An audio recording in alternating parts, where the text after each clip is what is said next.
Welcome to the Tax Saving Minute, Season 2, The New Tax Law.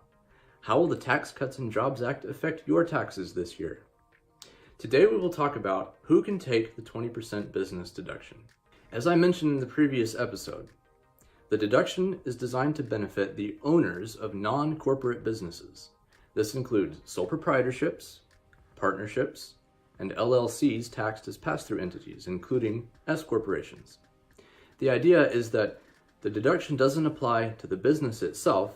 Instead, it applies to the owners of the business, since the owners are the ones ultimately responsible for the tax. For example, suppose we have Jack, who is the sole proprietor of a water delivery company that earned $100,000 net income. Jack would report $100,000 of business income on his Form 1040, and he would also claim the 20% business deduction on his Form 1040.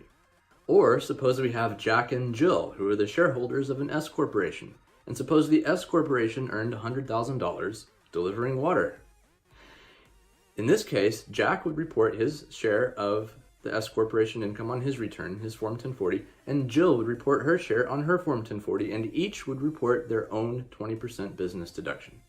Now, all of this may sound wonderful, but there may be limitations that affect how much of this deduction you can actually take.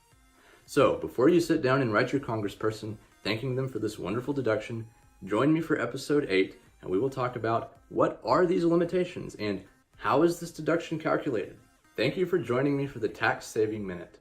My name is Aaron Lerma, CPA.